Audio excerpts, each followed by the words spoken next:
Donc aujourd'hui, on va parler de comment aider nos enfants au niveau des centres dans lesquels vous travaillez. Et si vous êtes un éducateur qui n'est pas dans un centre ou qui ne travaille pas directement avec des enfants autistes, ce sont aussi des techniques qui peuvent marcher avec des enfants qui ne sont pas autistes. Nous utilisons des techniques comportementales pour aider en général à diminuer des comportements qu'on ne veut pas voir et augmenter les comportements qu'on veut plus voir. Et un exemple de ça, c'est que je vais demander peut-être à Madame Manamba et à vous tous d'ailleurs, si vous êtes là, vous voyez que je dis quand je parle. Et mon objectif, moi, en tant que personne, c'est de diminuer, pendant que je suis en train de parler, euh, la fréquence à laquelle je dis quand je parle. Parce que qu'est-ce que je veux augmenter? Je veux augmenter la fluidité de la parole lorsque je parle et augmenter mon éloquence. OK? Donc ça, par exemple, c'est une technique ABA qu'on est en train d'utiliser. Je suis juste en train d'essayer de diminuer un comportement que je veux voir moins en moi et augmenter un comportement que je veux voir plus. C'est-à-dire que je veux parler avec une certaine fluidité, sans interruption, et que je veux diminuer les interruptions avec moi faisant euh, hum. Donc, c'est des techniques qui sont scientifiquement prouvées.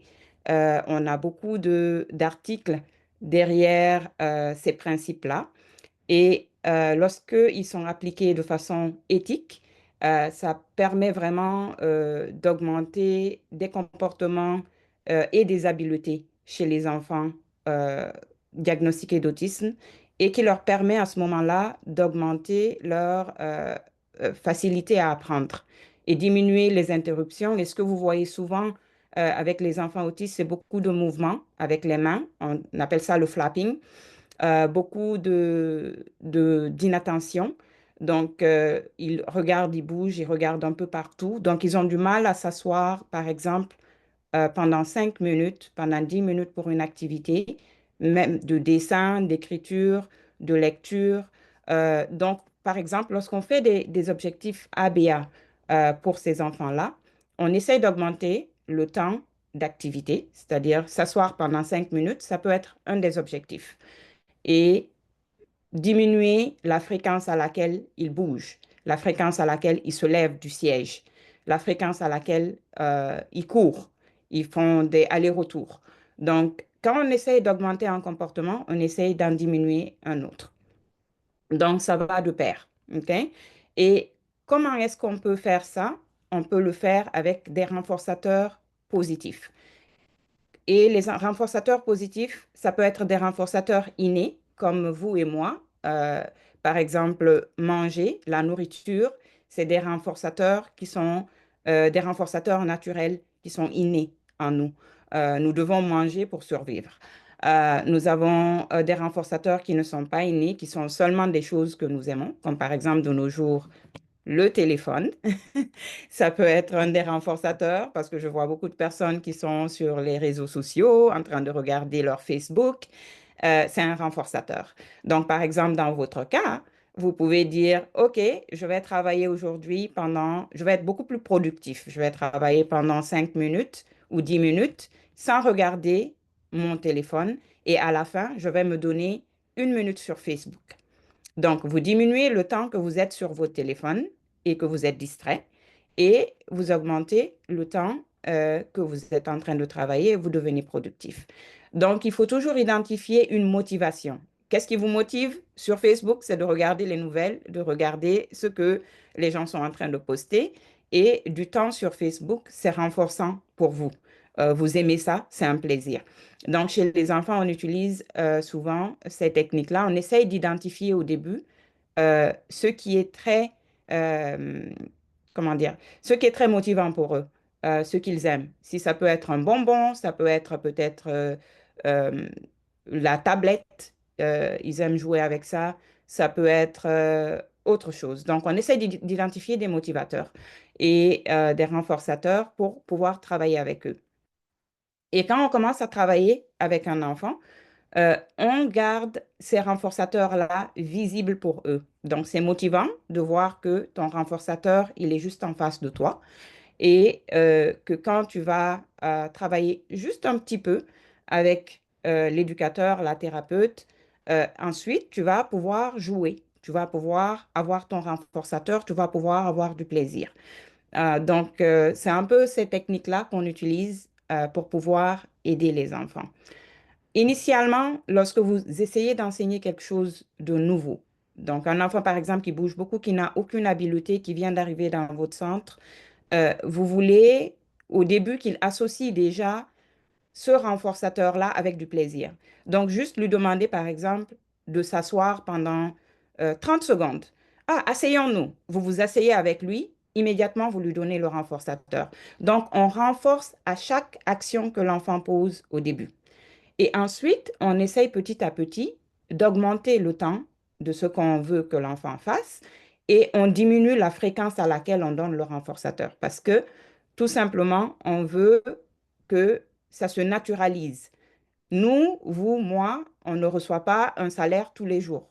D'accord? Donc, le salaire, il est reçu à la fin du mois.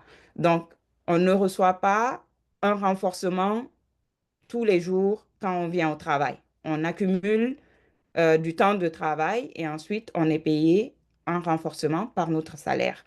Donc, c'est pour vous dire que la technique au début, oui, ça marche de renforcer à chaque fois le comportement, mais ensuite, il va falloir renforcer peut-être à chaque 2 fois, à chaque 3 fois, ou ensuite augmenter peut-être la durée, dépendamment je ne vais pas rentrer techniquement dans les différents ratios qu'on a, parce que ça va être beaucoup trop technique pour vous aujourd'hui, mais je voulais juste toucher sur le renforcement, les renforçateurs et comment ça marche. Euh, on utilise la guidance physique, verbale et visuelle. Je vais revenir d'abord aux renforçateurs. En général, on n'utilise pas des renforçateurs euh, qui empêchent l'enfant d'assouvir des besoins essentiels. C'est-à-dire que si l'enfant a faim et il doit manger, on doit s'assurer que l'enfant mange. On ne va pas le priver de nourriture en disant, oh, la nourriture qu'il a, c'est ça qu'on va utiliser comme renforcement. C'est pas éthique. On ne fait pas ça. OK? Donc, on essaye de renforcer avec ce qu'il aime, bien sûr, mais on essaye de s'assurer que l'enfant a bien mangé, l'enfant a bien dormi, que l'enfant a ses besoins essentiels assouvis déjà avant de commencer à travailler avec un enfant. Donc, au niveau de la guidance physique et verbale et visuelle, on essaye du plus possible, je sais que beaucoup d'entre vous utilisent des pictogrammes au niveau visuel euh, et au niveau verbal, peut-être vous utilisez la voix pour prononcer et au niveau physique, vous utilisez peut-être votre doigt pour pointer et toucher l'enfant et lui dire de pointer. Donc, dans la hiérarchie de ces trois guidances-là, la guidance visuelle est celle qui est la moins intrusive. On essaye le moins possible de toucher l'enfant.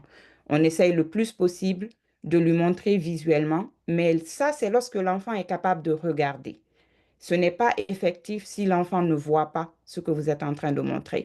Donc, c'est très important de choisir la guidance appropriée, dépendant si l'enfant vient de commencer et que pour l'instant, il ne fait pas de contact visuel et qu'il a vraiment besoin que on le touche pour qu'il sente que vous êtes là, votre présence, et que pour qu'il paye attention à ce que vous êtes en train de faire. OK? Donc, tout dépend de la situation de l'enfant avec lequel vous travaillez. Si c'est un enfant qui est déjà habitué et qui vous regarde, qui sourit lorsque vous travaillez avec l'enfant, donc à ce moment-là, la guidance visuelle est beaucoup plus efficace. Et donc, tout ce qu'on fait est mesurable et observable. Et quand je le dis, je donne toujours l'exemple de la personne qui est décédée. OK? Donc, nous, en ABA, on appelle ça le Dead Man Test. C'est-à-dire que si j'appelle un de mes éducateurs et qu'il me parle d'un problème, ah, l'enfant ne fait pas ça, ça ne me dit absolument rien. Parce que tout simplement, lorsque un enfant, euh, quelque part, ne fait pas quelque chose, ben, la même chose peut être vraie pour quelqu'un qui est mort. D'accord? Donc, si vous me dites que quelqu'un, un mort, il ne bouge pas, ben oui, c'est normal, un mort ne bouge pas. Donc, ça passe pas le Deadman Test. Euh, Ce qu'on veut en, en ABA, en technique comportementale, on veut que vous nous disiez ce que vous voyez, c'est-à-dire ce que l'enfant fait. Et donc, souvent, quand il y a un problème, on essaye de voir ce qui est observable de telle manière que moi qui suis aux États-Unis, vous qui êtes au Burkina, vous qui êtes en Guinée ou au Mali, euh, à ce moment-là, vous êtes capable de on est capable de visualiser la même chose. Donc, si vous me dites, ah, madame, l'enfant, il tape sa tête, OK?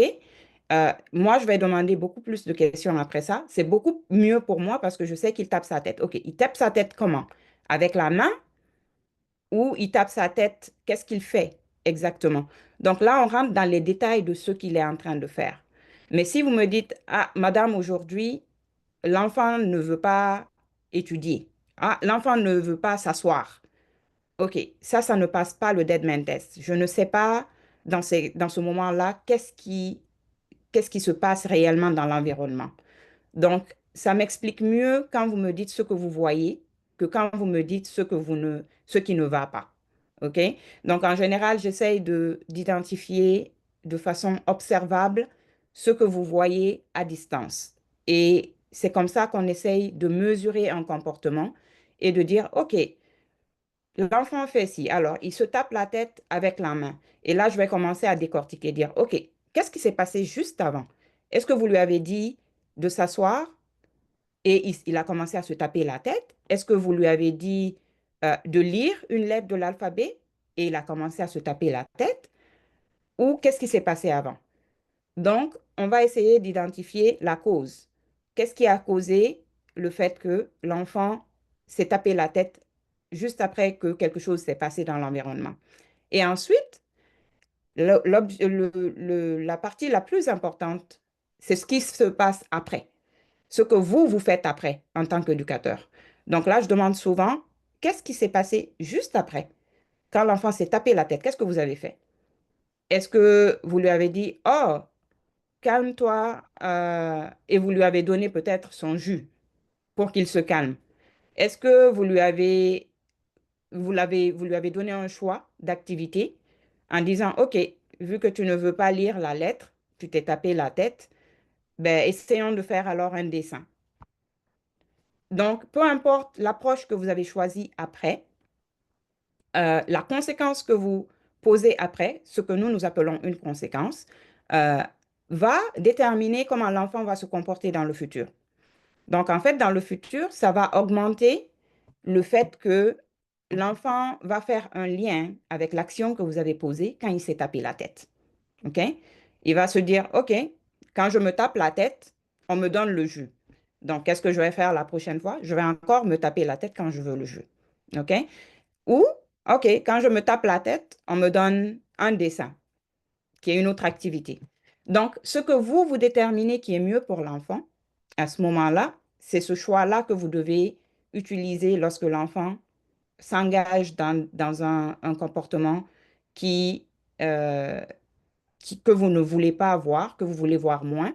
Et donc, à ce moment, ce que vous posez comme action a des conséquences, en fait, sur le futur. OK? Est-ce qu'il y a des questions à date? Je ne sais pas si vous m'entendez. Vous m'entendez toujours? Je vais aller avec.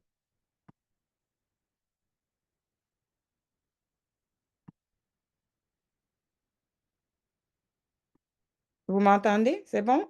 Vous pouvez toujours taper dans le chat, hein?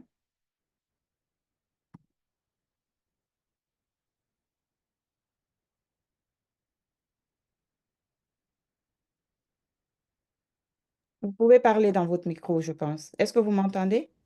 Oui, madame. Oui, c'est bon jusqu'à date? OK. J'ai à peu près 5 10 minutes. Euh, donc, on a parlé des renforcements positifs et de la motivation. Et donc là, je vais parler d'une technique qu'on appelle shaping and fading. Je vais agrandir. Vous voyez toujours mon écran? Oui, Madame Anamba? Oui, Oui, d'accord. Donc, le shaping et le fading, c'est une autre technique qu'on utilise pour aider avec les enfants. Donc, c'est-à-dire que si un enfant, par exemple, ne parle pas, et qu'on sait que dans notre cas, on a par exemple un enfant qui aime beaucoup la musique et quand vous mettez la musique, elle aime danser et mhm, on utilise cette musique-là pour augmenter la voix, sa vocalisation, donc parler. Donc pour certaines lettres comme la lettre A, on va essayer de jouer des comptines avec la lettre A et danser avec elle, mais on pose la musique et on prononce la lettre, on dit A et on veut qu'elle le dise. Et là où le shaping intervient, c'est que même si elle ne dit pas A, quand on pose la musique, si elle fait n'importe quel son, si elle fait Oh ou elle crie, ben, on essaye de renforcer immédiatement. On lui met encore la musique pour qu'elle soit contente, pour dire que Oh, tu as vocalisé, c'est déjà bien. Donc, les approximations successives jusqu'à ce qu'on arrive à ce qu'elle dise A, ça va pas se faire du jour au lendemain, mais si on l'encourage à chaque fois qu'elle fait du bruit et qu'on dise oui, oui, oui, on veut que tu parles, que tu dises ce que tu as à dire, euh, et peut-être que éventuellement tu vas pouvoir prononcer A, c'est beaucoup plus efficace. Donc, ça s'appelle shaping, c'est renforcer des approximations successives pour encourager l'enfant à arriver à un objectif que nous voulons. Par contre, le fading, c'est l'opposé. Le fading, c'est que une fois qu'on renforce, comme je vous l'ai dit la première fois, on renforce à chaque fois qu'on voit que l'enfant a réagi et on l'encourage. Le fading, c'est de diminuer graduellement le nombre de fois qu'on renforce. Donc, parfois, au lieu de, quand elle commence à dire la lettre A, par exemple, et qu'on veut maintenant qu'elle dise la lettre B, à ce moment-là, on va peut-être prononcer B, et quand elle fait ba, on n'encourage pas immédiatement le ba, on veut quand même dire B, on veut on veut la pousser un peu à dire B, mais on ne veut pas renforcer à chaque fois qu'elle va dire B. Donc, on essaye de réduire le nombre de fois au fur et à mesure qu'on sait que l'enfant est capable de prononcer certaines lettres.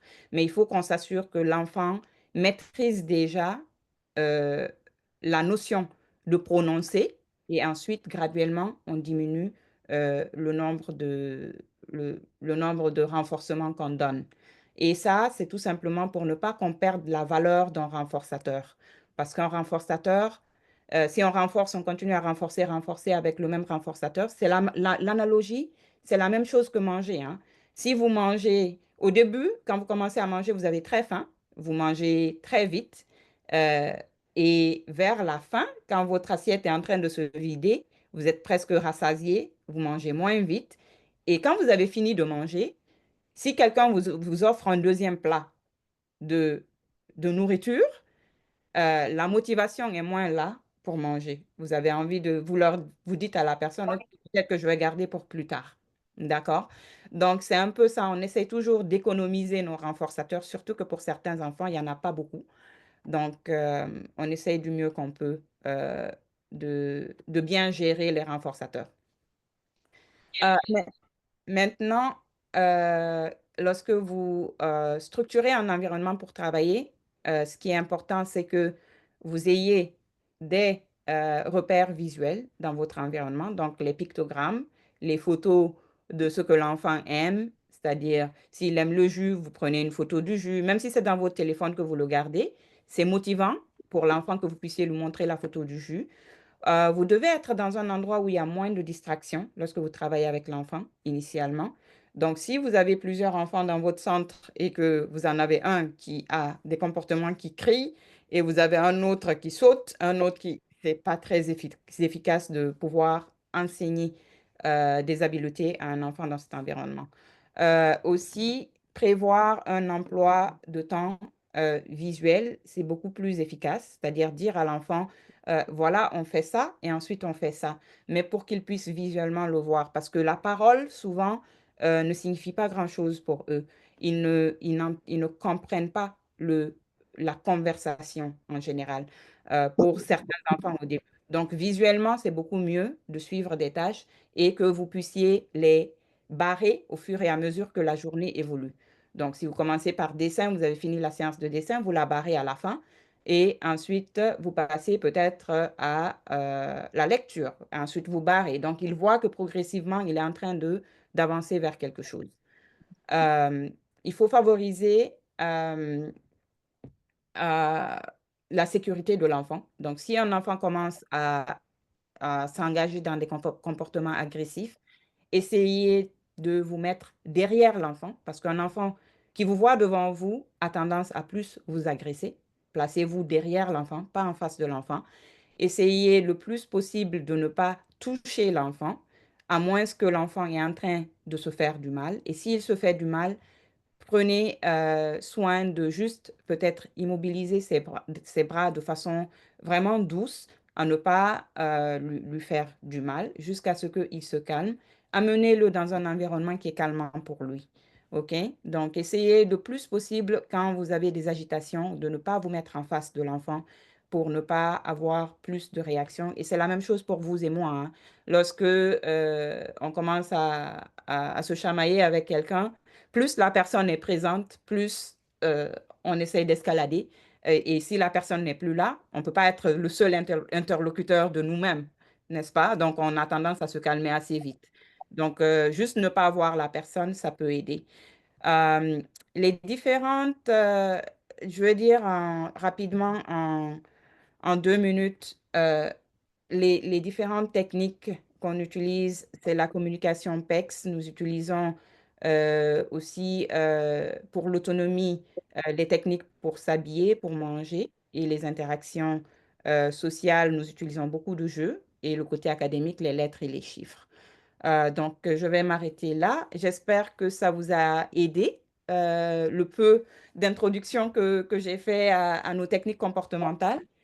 Si vous êtes intéressé à aller plus en profondeur au niveau de la formation, nous avons une formation de 40 heures qui est qui peut se faire facilement en une semaine pour le côté théorique. Donc, vous nous contactez et on pourra programmer cette formation-là. Elle ne coûte pas grand-chose et on pourra s'arranger pour, euh, pour vous donner les informations qu'il faut par email si vous nous contactez. Ça va? Oui, Oui, tout le monde, ça marche? Vous avez pu, pu apprendre quelque chose, j'espère. Oui, je vais unmute, je pense, tout le monde. Et je vais prendre juste 1 minute. Est-ce qu'il y a des questions rapidement avant que je ne rentre dans le prochain appel? Vous m'entendez tous? Oui, Oui. OK. oui, Des, des questions rapidement? Il y a des questions? Non? C'était clair? Non, pas de questions pour le moment. Pas de questions. D'accord. OK. Et